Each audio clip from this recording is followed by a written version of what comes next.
Quiero hablar sobre este tema, que es una pregunta.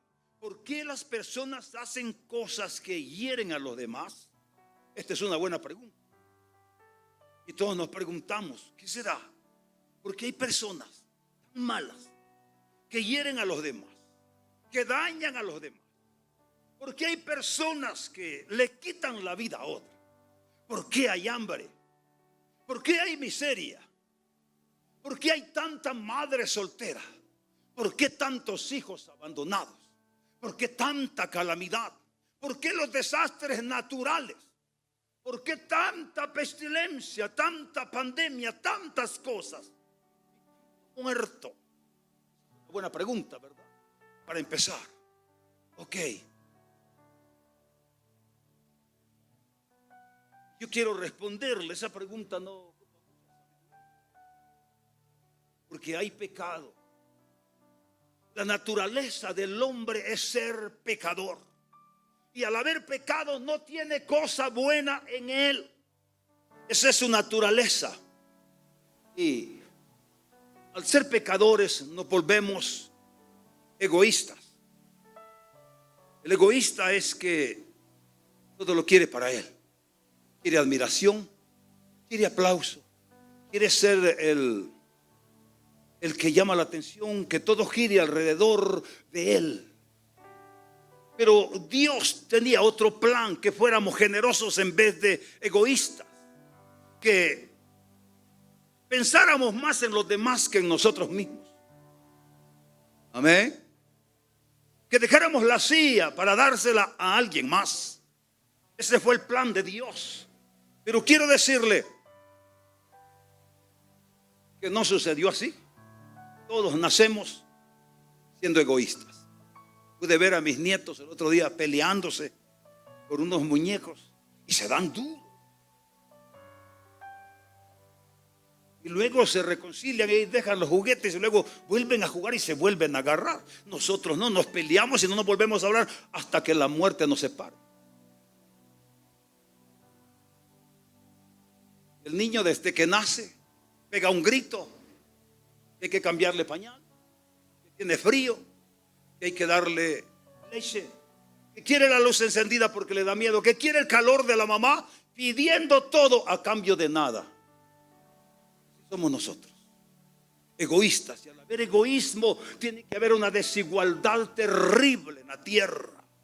Por eso yo leía unos datos, se los enseñaba a mi esposa, que 85 personas que acumulan las máximas riquezas a cambio de 3.500 millones de personas que apenas se comen un tiempo de comida.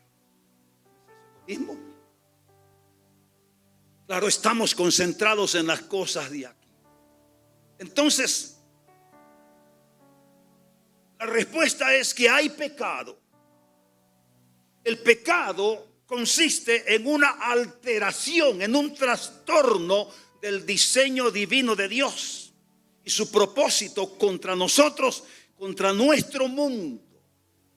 Eso es lo que hace el pecado, alterar el diseño de las familias de Dios, de los hombres y de las mujeres y de las razas y, por así decirlo, las generaciones completas.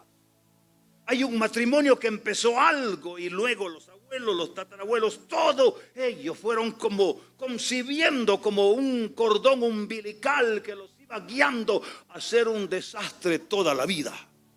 El pecado. Cuando se alteran los diseños de Dios, tienen que venir consecuencias. Nadie puede tomar el diseño de un arquitecto para hacer una construcción con determinados recomendaciones de material, de hierro, de zapatas, de las profundidades, de la calidad del peso por pulgada que debe llevar cada zapata fundida. Y viene alguien y dice, no, yo voy a ahorrar y voy a meter menos, y cuando menos se acuerde el edificio se cae. ¿Estamos de acuerdo? Cuando alteramos los propósitos de Dios, las consecuencias vienen. Entonces vino Dios. Dice la palabra que en el principio creó Dios los cielos y la tierra. Ustedes lo conocen. Génesis 1, el primer libro. La tierra estaba desordenada y vacía, pero Dios vino a poner orden. Creó todo y hizo una naturaleza, hermanos,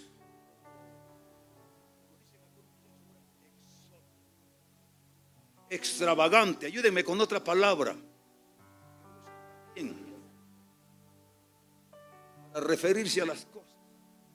Y uno puede ir viajar a algunos lugares, ¿verdad? Usted se va a la montaña de Panacán, digamos aquí en el lago Yehoa, se va a esos lugares, se va a Roatán, se va a Guanaja, a Utila, a los Cayos Cochinos, a la isla de Barbareta, o se va a la isla del Conejo, a cualquier vaya, usted va a encontrar una cosa exquisita.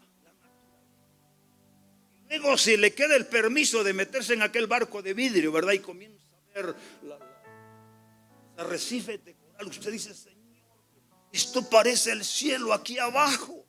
Entonces Dios hizo algo semejante, llamado el jardín del Edén. Y una vez que hubo construido con el clima perfecto, con la alimentación más higiénica y saludable que haya existido, el agua, hermanos, en su máximo nivel de purificación, olores naturales. Y luego dijo Dios: mire, piense, hagamos al hombre a nuestra imagen y semejanza. Y luego los colocó en el jardín del Edén con el diseño, con el propósito de que vivieran eternamente. No para que vivieran 20 años, eternamente. Y los colocó allí y le dijo: de todos los árboles del huerto ustedes tienen derecho a comer, esto es de ustedes, pero el árbol del bien y del mal no lo van a tocar. Y ellos iban conscientes de eso y tenían una relación continua con Dios. Pero llegó el momento en que la serpiente se metió, el diablo, el tentador, que había sido creado también, y llegó a Eva y Adán y les dijo: con que Dios les ha dicho que no coman de todo árbol. Le dijo la mujer: no, Dios nos dijo que podíamos comer de todo, menos de este árbol. Y le dijo la serpiente: no van a morir. Él sabe que si ustedes comen de ese árbol no van a morir. Al contrario, sus sentidos, sus ojos van a ser abiertos y van a llegar a ser como dioses. Todo el mundo quiere ser Dios. Fíjense, ahorita en las elecciones teníamos como no sé cuántos candidatos, hacer páginas como todo este edificio. Alcaldes, todos quieren ser diputados. Y los otros quieren ser presidentes. Y una vez que llegan a ser presidentes, quieren ser reyes. Y cuando llegan a ser reyes, quieren ser dioses. Pero leía Kevin en Filipenses 2:5: haya pues en vosotros este sentir que hubo también en Cristo Jesús, el cual, siendo Dios, no estimó el ser igual a Dios como cosa que aferrarse, sino que se rebajó y se despojó hasta lo sumo, haciéndose obediente hasta la muerte y muerte de cruz, por lo cual Dios le exaltó hasta lo sumo y le dio un nombre que es sobre todo nombre, para que en el nombre de Jesús se doble toda rodilla de lo que está arriba en el cielo y abajo de la tierra, y toda lengua confiese que Jesucristo es Dios, para gloria del Padre.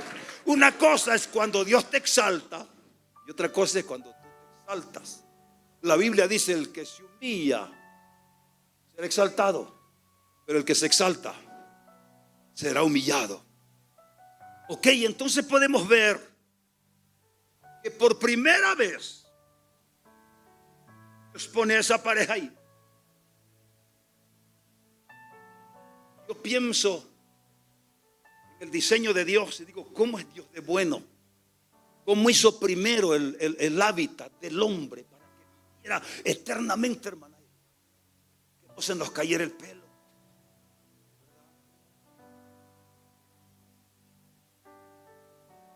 Y luego trajo al hombre y lo puso.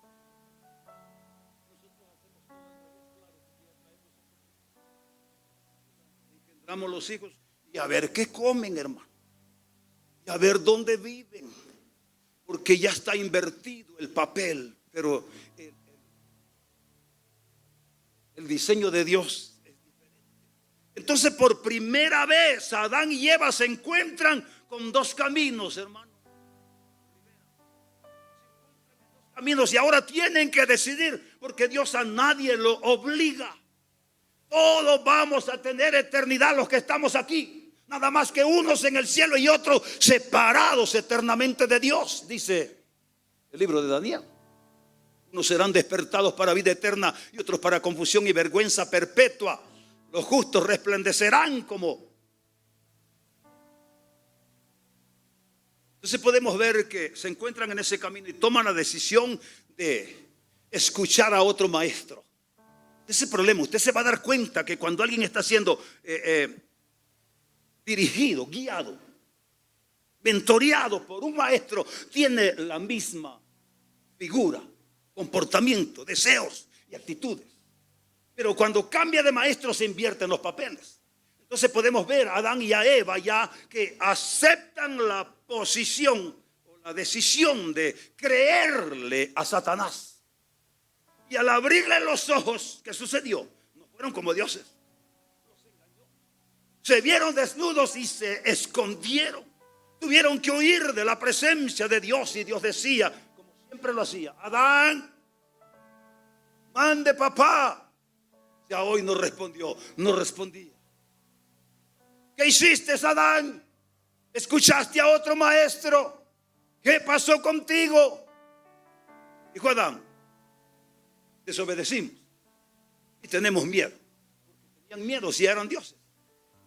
Satanás les había dicho que iban a ser dioses. Y Dios en su misericordia les hizo pieles para cubrir su desnudez. Comenzaba allí como un punto de partida teológico que iba a venir a resultar en lo que vamos a decir al final del mensaje. ¿Qué sucedió cuando Adán y Eva desobedecieron? Murieron espiritualmente inmediatamente. Se desconectaron de Dios. Desconecten estos aparatos de energía. Quedamos en oscuridad. El hombre que está en pecado y en desobediencia de Dios anda en tinieblas y está desconectado de Dios. Y no esperemos nada bueno de él o de ella. No esperemos nada bueno. Murieron inmediatamente, pues su conexión con Dios fue cortada. Y comenzaron un proceso degenerativo que los llevaría a la muerte física. Imagínense que hubo gente que vivió 965 años como mi tío Matusalén. 165 años. Y la idea de Dios no era que murieran nunca el ser humano. Pero cuando Adán y Eva pecaron, comenzó ese proceso degenerativo y empezaron las enfermedades a entrar. La chikungunya, la gripe porcino, COVID-19, el 18, el 15, el 16, todos metidos. La enfermedad de los chanchos se les metió.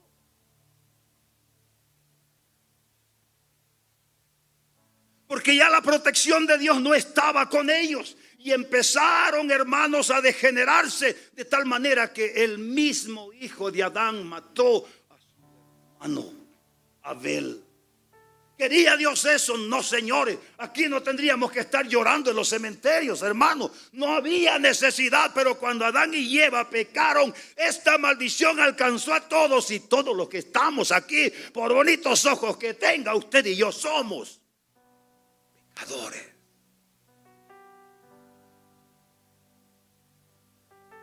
Y hay dos fuentes de pecado. Una es por herencia. Adán nos dejó una gran herencia a nosotros. Ahora no duramos ni 70, hermanos. Los que tienen 70, miren, deberían de saltar ahí en esa silla. ¿Alguien que tenga 70 aquí? ¿Ah? Mi hermana, póngase de pie. Aleluya, mire, yo voy a saltar por usted, mire, hermano. Alabado sea Dios. Benditos los que llegan a esas edades. Mi mamá estaba muriendo cuando yo estaba cipote y el jueves estaba cumpliendo 90 años, Josué. Aleluya, el Señor la sanó y ahí la tiene porque Dios es fiel. Él vino a dar vida en abundancia. Él no quiere que nadie muera.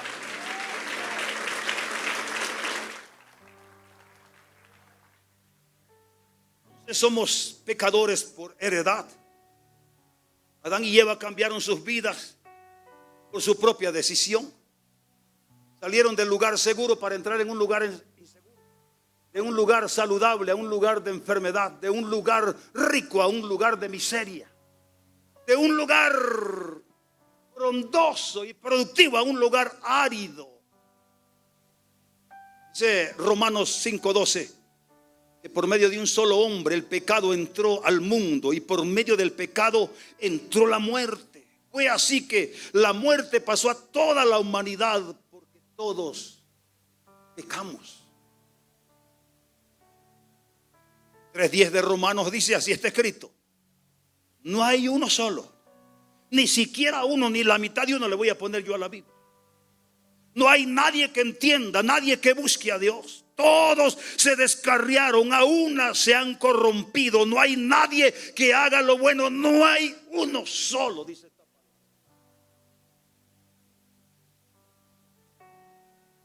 Estamos amolados. Un campesino que halló un Nuevo Testamento botado allá en su camino al trabajo. Y empezó a leerlo y dejó botado el trabajo y empezó a leerlo. Y vino a la casa y le dijo: vieja, si lo que dice este libro es verdad, estamos muertos, estamos fritos.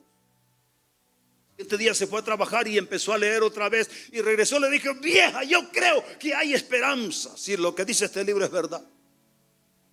Fue para el trabajo el siguiente día y leyó todo el Nuevo Testamento. Le dijo: vieja, si esto es verdad, tenemos esperanza. Aquí dice que hay esperanza. Alabado sea Dios. Así que Romanos 3:23 dice: por cuanto todos pecaron, están privados de la gloria. Dios, separados. ¿Qué quiere decir eso? Que no hay acceso ni a los pactos ni a las promesas. Separados. Voy a definir lo que es el pecado. El pecado es cualquier acto contrario a las leyes que Dios estableció.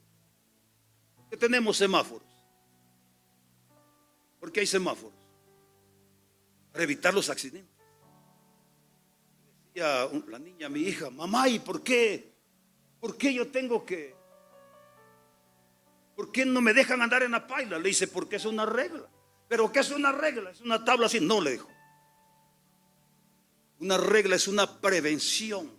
Las reglas se hicieron para prevenirnos. Dios hizo las cosas para prevenirnos de la muerte, del pecado y de la enfermedad. Y aún en las familias hay reglas para vivir y sobrevivir y marcar generaciones y dejar huellas y no cicatrices.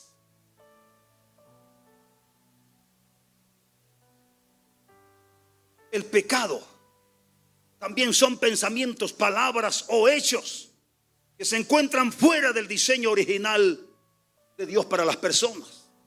Y también el pecado es un acto criminal contra Dios. Cuando usted peca, usted está cometiendo un acto criminal contra Dios. Escúchelo: criminal contra Dios. El pecado consiste en darse prioridad a uno mismo por encima de Dios. ¿Quiere repetir conmigo esto? El pecado consiste en darme prioridad a mí mismo por encima de Dios. Y cuando lo abandonamos a Él, estamos hechos pinol, no servimos para nada, porque Él conoce el ayer, el hoy y el mañana. Y Él sabe por qué puso reglas. Porque Él quiere conservarnos sanos, puros, benditos, familias fortalecidas. Primera de Juan 3:4 dice: todo el que comete pecado quebranta la ley. De hecho, el pecado es transgresión. Cuando vamos a una velocidad alta en la calle, nos para la policía. Su deber es pararnos, detenernos y hacernos que una esquela, ir a alta velocidad. Y como ellos no son perfectos, a uno lo paran y le dice: usted venía a 200 lempiras por hora.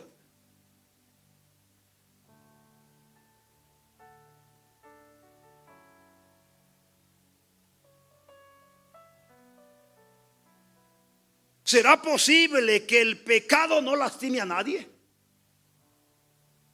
¿Existirá tal cosa como un crimen sin víctimas? Existe. En segundo lugar, las consecuencias del pecado es la muerte. Voy a llevar aquí un poco rápido. Pero del árbol del conocimiento del bien y del mal no comerás. Y el día que comas de él, ciertamente morirás, dice Génesis 2:16. Pero la naturaleza de Dios es justo y recto. Diga conmigo, justo y recto. Entonces el hombre encuentra la muerte al encontrarse con un Dios justo y recto, porque en los tribunales se dan sentencias, pero se inclina. Si usted lleva un apellido de turco, ya no le hizo nada a la ley. Pero si lleva un apellido como el mío, te va a cadena perpetua. Amén. Y aquí es donde la gente se engaña, dice: Dios es amor, ¿qué me va a estar echando al infierno? Es que Él no te va a echar al infierno. Él hizo el diseño, y el que se salga del diseño, Él no responde. Alabado sea Dios. Esto significa que Dios es moralmente perfecto en todas sus palabras, pensamientos, hechos y motivaciones. Él no tiene motivaciones falsas. Su integridad es absoluta. Él es el estándar de la perfección. Qué bonito es esto. La rectitud de Dios no es únicamente su estándar de moralidad, es su estado natural. Él es santo en su naturaleza, Él es perfecto en su naturaleza, Él es recto en su naturaleza, moralmente perfecto. El Salmo 7:11 dice: Dios es un juez justo, un Dios que en todo tiempo manifiesta su enojo. No solo es amor. Ustedes se alegran cuando un hijo comete una falta. Vení que te voy a llevar a McDonald's, hipote malcriado. No. Yo aquí tengo un hermano que le salía la sangre de aquí. Mi mamá lo agarraba aquí en la cabeza y le decía: ¡pam, pam! Salía escupiendo sangre y renegando.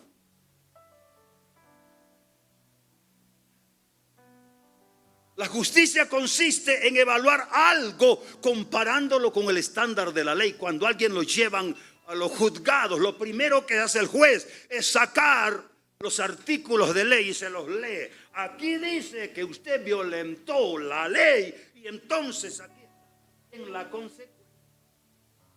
¿Está conmigo? La justicia consiste en evaluar algo comparándolo con el estándar de la ley. Pero aquí las justicias son pandas en todos lados. Son torcidas, inclinan la balanza. Pero del Dios que le estoy hablando, Él es pero correcto de arriba a abajo. Romanos 6:23 dice que la paga, la consecuencia del pecado es la muerte, pero que el regalo de Dios es vida eterna en Cristo Jesús, Señor nuestro. Miren lo que dice Juan 8:43. ¿Por qué no entienden mi modo de hablar?, decía Jesús. ¿Por qué no pueden aceptar mi palabra? Ustedes son de vuestro padre el diablo. Bueno, pues tengo que ver para otro lado yo, claro. Cuyos deseos quieren cumplir. Desde el principio ha sido un asesino y no se mantiene en la verdad, porque no hay verdad en él. Cuando miente, expresa su propia naturaleza, porque es mentiroso y es padre de mentira. Pero a él sí lo oyen, dice Dios. ¿Aló?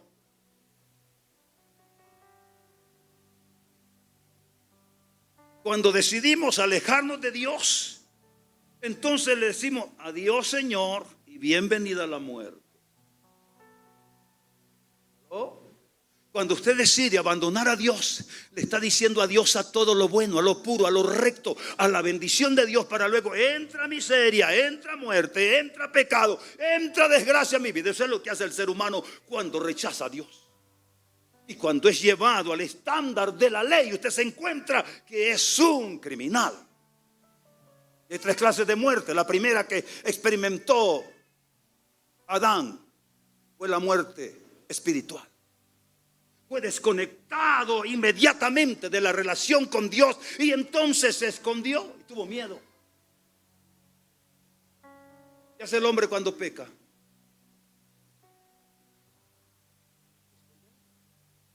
Huir, escaparse, ponerse un ropaje diferente, quitarse las cejas o hacerse otra cosa, o añadirse el pelo o cortárselo. Un hombre hizo un trato con la muerte y le dijo: mira, el espíritu de muerte, si me bendecís, yo te voy a servir. Le dijo el diablo: ok, te voy a bendecir.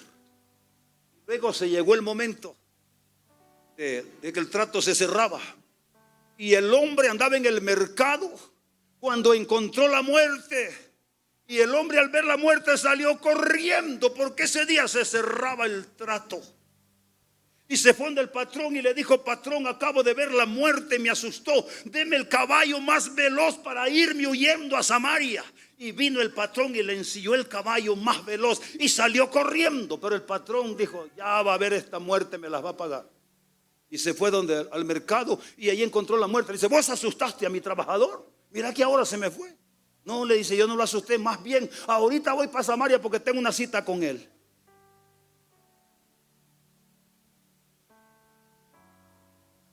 ¿A dónde huirán de mi presencia?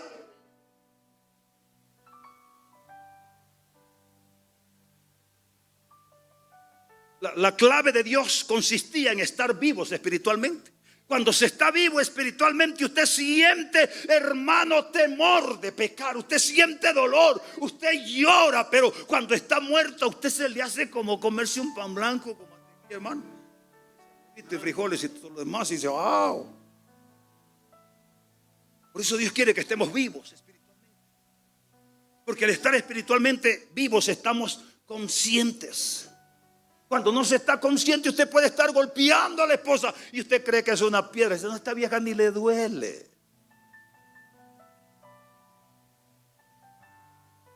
Dice Efesios 2:1: en otro tiempo ustedes estaban muertos en sus transgresiones y pecados, en los cuales andaban conforme a los poderes de este mundo. Se conducían según el que gobierna las tinieblas, según el espíritu que ahora ejerce su poder en los que viven en desobediencia. Y usted se pregunta: ¿por qué será que hay tanto mal que gobierna? Si le dieron a él y le firmaron un contrato para ser parte del pecado. Y luego dice la palabra que vino a Adán la muerte física. Pues como el cuerpo sin el espíritu está muerto, así también la fe sin obras está muerta. Adán y Eva vivieron en la tierra muchos años después de experimentar la muerte espiritual y después experimentaron la muerte física. El proceso de muerte física comenzó en el mismo momento en que Adán y Eva decidieron desobedecer a Dios. Y comenzó un proceso de envejecimiento y sus cuerpos se hicieron vulnerables a todo tipo de enfermedad. Mire, 965 años a 70, hermano. Póngale la pluma. Y todos los que vayan naciendo de aquí para allá, no les aseguro nada. Lo mejor es estar en Cristo. Aleluya.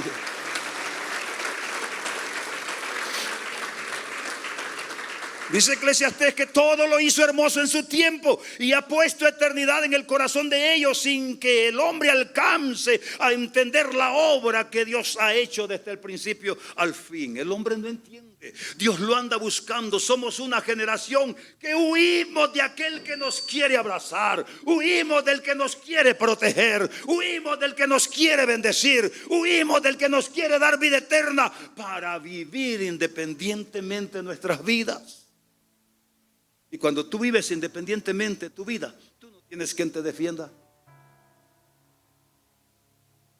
Yo cuando miro gente así un poco que me quiere hacer daño, yo le hablo a papá, le digo: mira, papá, te lo dejo, yo no voy a pelear.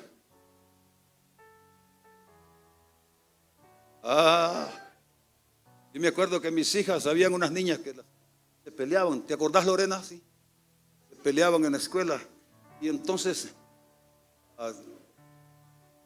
papá, venga, vaya conmigo a la escuela. Y la llevaba de la mano. Y agarró de la mano le decía, oye pues, dame ahora. Yo con la frente arrugada. Ahora imagínese a Dios defendiéndolo usted. Diablo, suéltalo, apártate de él. No te doy permiso, no lo puedes tocar. Es mi propiedad. Él es hijo mío, yo pagué por él. Nadie lo puede tocar. Vino la muerte espiritual, la muerte física y la muerte eterna. La tercera muerte es la muerte eterna, separación eterna de Dios y de todo lo bueno de Dios. Hay que tener cuidado en los cementerios.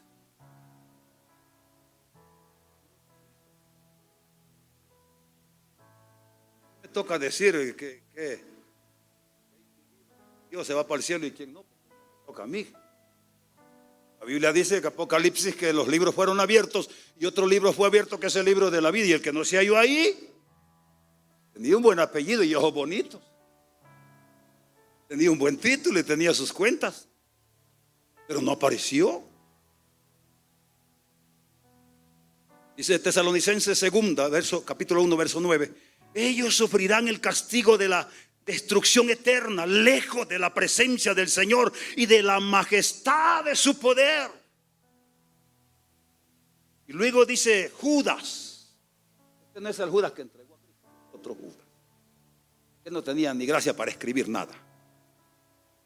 Dice: fieras ondas del mar que espuman su propia vergüenza, estrellas errantes, vientos otoñales, dice otra versión, para las cuales está reservada eternamente la oscuridad de las tinieblas. No son confites. Tú no puedes darte el lujo de irte de aquí sin Cristo en tu corazón. No, aunque te hagan un velorio bonito y maten vacas y canten y haya gente que llore, no hay retroceso. Pero lo que cambia tu diferencia es lo que le estoy diciendo en esta palabra. Número 3, el peligro de confiar en las buenas obras. ¿Cuántos son buenos? Cuando yo no le hago mal a nadie. Mire, yo no fumo, no bebo, no bailo pegado. Y es más, cuando quiero botar algo ahí en la casa que me estorba, yo se lo doy al vecino.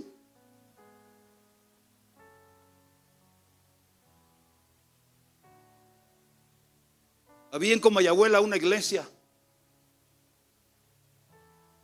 Había alguien en la entrada de la puerta y le decía: ¿usted qué tiene, hermano? No, que mire que tengo un dolor en los huesos.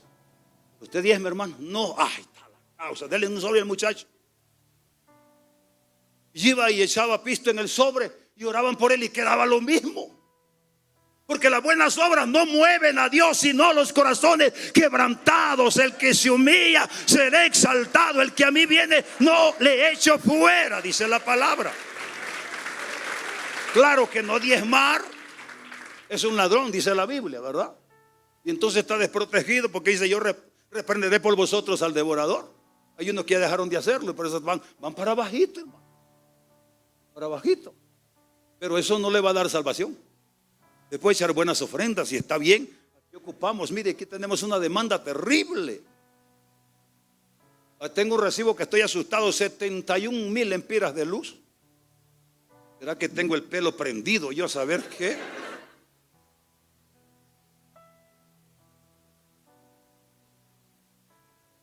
Hay que ponerles aire acondicionado, hermano, porque los amamos, hermano. Aquí amamos la gente, hermano. Tenemos el desafío de una construcción allí, hermanos, terrible. Para 2.500 personas y un edificio de 3 pisos con aulas para los niños y juegos y todo. Porque queremos que las generaciones sean marcadas por el Espíritu de Dios. Que Satanás no los pueda tocar. Que hayan matrimonios estables, familias benditas. Pero necesitamos la colaboración de todos. Diga conmigo: las buenas obras no funcionan. Parte de la naturaleza humana es justificarse a sí mismo, racionalizar sus acciones de modo que pueda convencerse a sí mismo que en realidad es bueno. ¿Verdad? No ando nada ahí en la bolsa, no andan 100 pesos ahí. Les voy a dar con interés. te lo voy a devolver. Bueno, Dios le bendiga. Isaac, quiero regalar estos 100 pesos. Denle un aplauso al Señor. Gracias.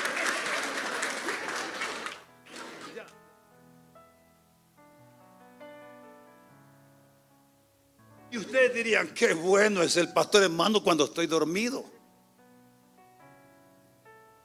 Hay gente que quiere ganarse los aplausos de los demás haciendo esas cosas, pero no funcionan. Lo que haces con tu derecha, que no se dé cuenta la izquierda, dice la palabra. Hazlo todo en secreto para que seas recompensado. Porque si yo hago esto, yo recibo el aplauso de ustedes, pero yo me quedo con un aplauso. ¿Y eso de qué me sirve? Pero cuando tengo recompensa de Dios, me devuelve 3 veces o más lo que yo di. Santo es Dios. O sea que no importa que te vengas de rodillas aquí, de donde quieras, de cualquier cuadra, de cualquier colonia, no funciona. Cada uno tiene un interés particular de convencerse a sí mismo. Pero mire lo que dice Proverbios, capítulo 16, verso 2. A cada uno le parece correcto su proceder. ¿Está conmigo? Leámoslo pues, mire para acá. 1, 2, 3.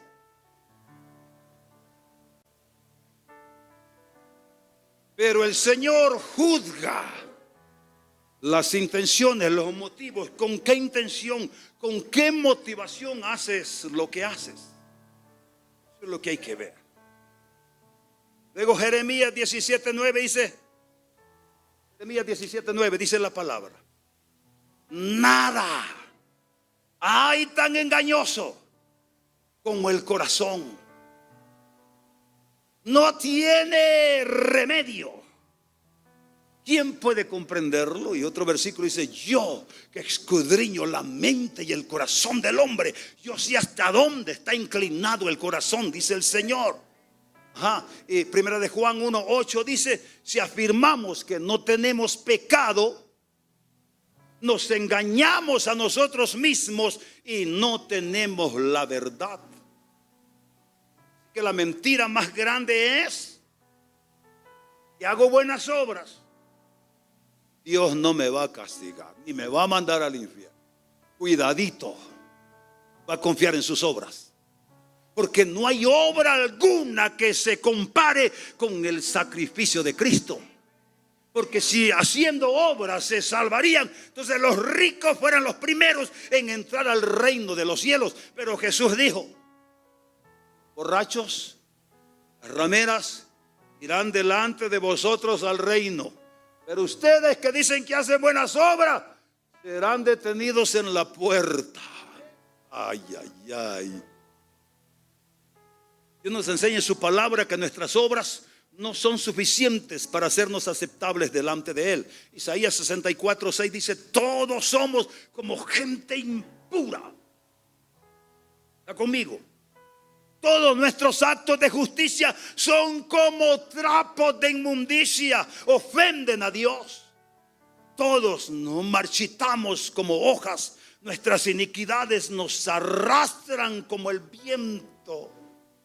Gálatas 2:16.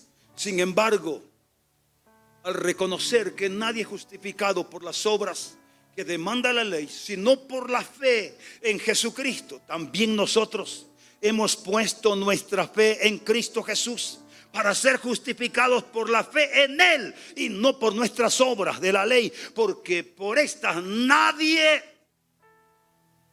será justificado. ¿Oyó, hermano? Ay, mire, hermano, que los zapatos que ya estaban torcidos se los di al hermano. Yo tengo un corazón tremendo.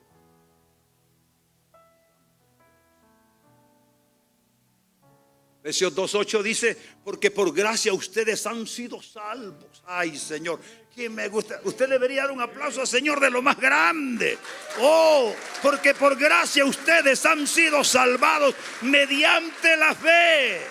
Esto no procede de ustedes, sino que es el regalo de Dios, no por obras, para que nadie se jacte.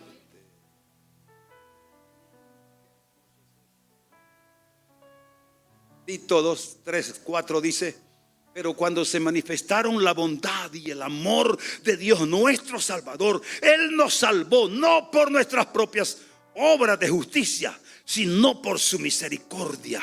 Nos salvó mediante el lavamiento de la regeneración de la abundante, vamos a ver, y de la renovación del Espíritu Santo, el cual fue derramado abundantemente sobre nosotros por medio de Jesucristo nuestro Salvador. Así lo hizo para que, justificados por la gracia, lleguemos a ser herederos que abrigan la esperanza de recibir la vida eterna. ¡Ah! ¡Qué palabra!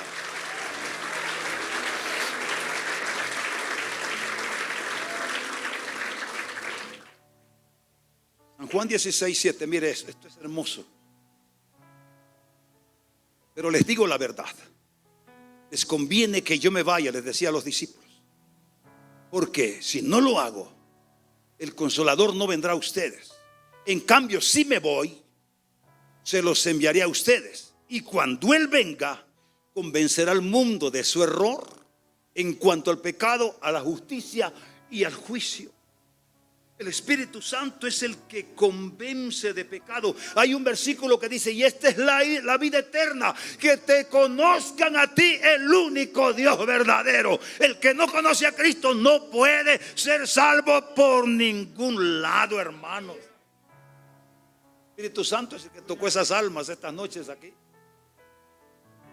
Y para cerrar, evitar la muerte eterna, Dios proveyó un sustituto. Les conté al principio que Adán y Eva estaban desnudos. ¿Qué hizo Dios? Sacrificó un animal y con sus pieles cubrió a Adán y a Eva. Ahora sí, Adán y Eva se descarrilaron y esa muerte nos alcanzó a todos. ¿De qué forma podemos entonces ser salvos si las obras no pueden hacer nada? Papa, ni Mahoma, ni Buda, ni Sócrates,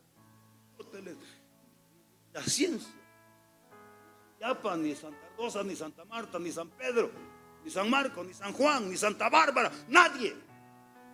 Aquí estamos, hermanos, llenos de santos. Cada ciudad es la patrona de un santo. Candelaria, San Juan, San Pedro, San Antonio. Nadie de ellos, nadie. Esa es la pobreza más grande que puede existir. Entonces Dios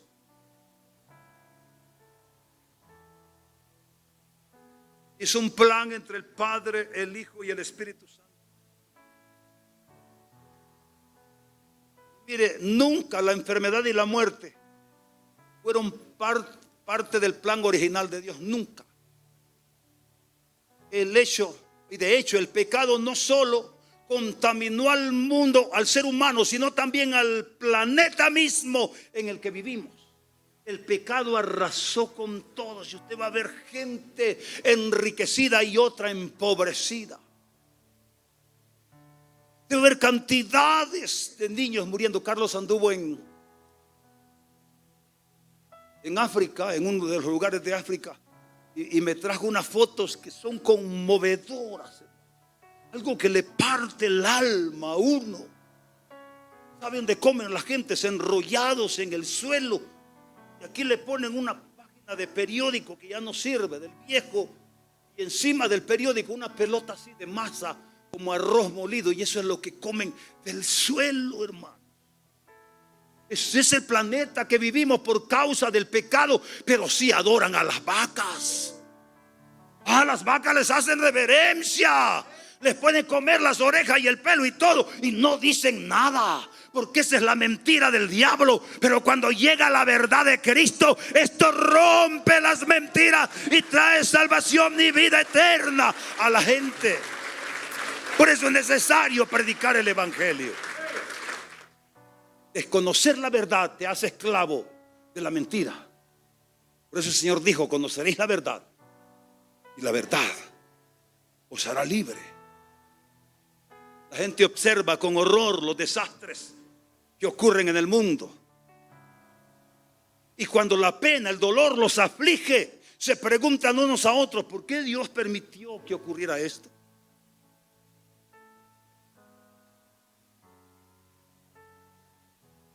Y Dios no fue el que puso los malos pensamientos. Dios no puso las malas ideas. Dice un diseño original. Y su máximo esplendor, su máximo deseo era que viviéramos eternamente sanos. Y para eso mandó un sustituto. En el tiempo pasado dice que sacrificaban vacas, carneros, ovejas, machos cabrillos, y derramaban la sangre. Y ese sacerdote entraba una vez por año a adorar a Dios y a pedir por misericordia. Pero en el cumplimiento de los tiempos, Dios envió a su Hijo Jesucristo, nacido del vientre de una mujer sencilla, que hoy la hicieron Dios. Y no nació como lo ponen ustedes en diciembre, con algodón y luces, torrejas y vino, manzanas. Él no tenía nada que comer. Nació en un corral. Siendo Dios, se hizo. Bienvenido, ¿no? Eres tú, ¿verdad? Sí. Y nació de la manera más pobre y creció y empezó su trabajo siendo sujeto a Dios y a la ley. Y para cumplir la ley no podía ejercer su ministerio antes de cumplir los 30 años. Era parte de la ley. De los 30 años comenzó su ministerio y solo estuvo 3 años y un poco más. Y estando en la cena, su última cena con los discípulos, allí, hermanos, salió y lo capturaron. Y fue cosa que lo amarraron. No lo condenó Pilato ni Herodes, sino que era un designio de Dios. Porque era el único precio que Dios miraría para perdonar tu pecado, para lavar tus maldades, para borrar tus iniquidades. No había dinero que pudiera ajustar. Era la sangre del cordero sin mancha. Como un cordero fue llevado al matadero.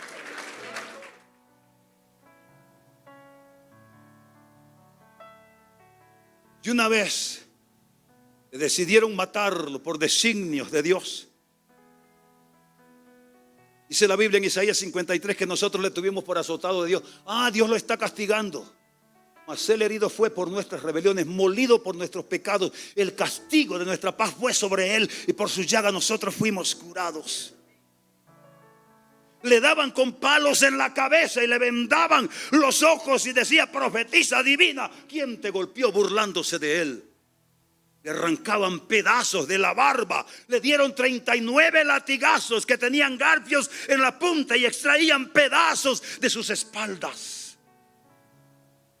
Clavaron sus pies y sus manos y atravesaron su costado con una lanza y le pusieron una corona de espinas como el más vil delincuente, un asesino. Según ellos lo destruyeron y los demonios aplaudían alrededor, las religiones aplaudían porque esto había hecho que pueblos enteros se rindieran a Cristo. Estando en la cruz, agonizando, pedía agua y no le daban agua, le daban hiel amargo, vinagre, mientras su cuerpo temblaba. Y te miraba a ti y me miraba a mí. Dice la Biblia que sucedieron 4 cosas. Hubo tinieblas sobre la tierra a esa hora.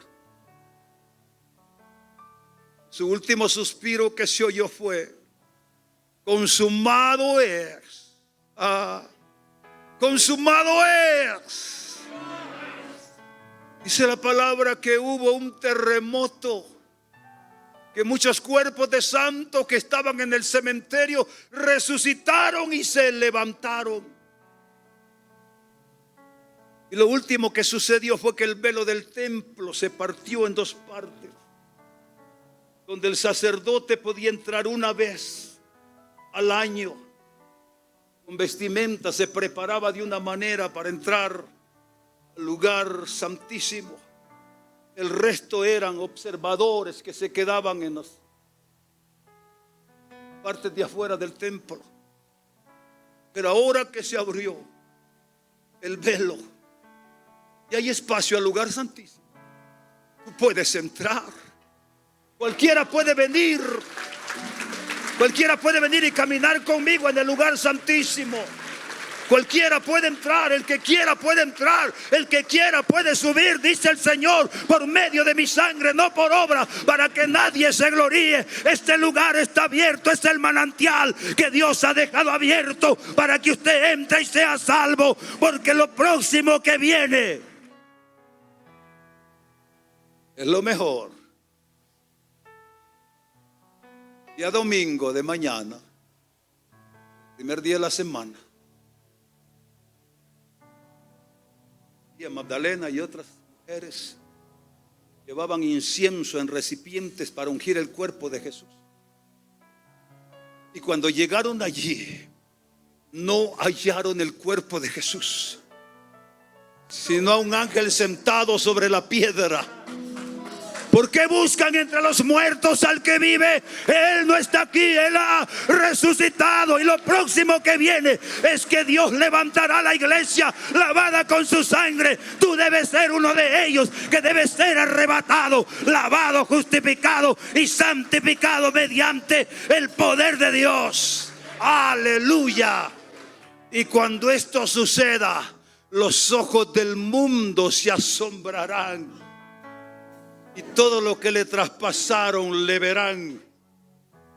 Y tú y yo, sin hacer nada, sin pagar nada, seremos arrebatados y transformados en cuerpos incorruptibles e incontaminados para recibir al Señor en el aire. Y así estaremos otra vez en un jardín del Edén mejor. No habrá muerte, no habrá diablo, no habrá enfermedades, no habrá pestilencia, no habrán impuestos, no habrá nada. La gloria de Dios lo llenará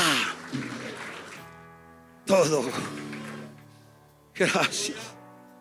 ¿Cómo no estar agradecido, Señor? Oh, alguien debe celebrar. Alguien debe celebrar. Ay, Jesús Santo. Oh, ¿quién lo podrá hacer? Nadie más, nadie más, nadie más.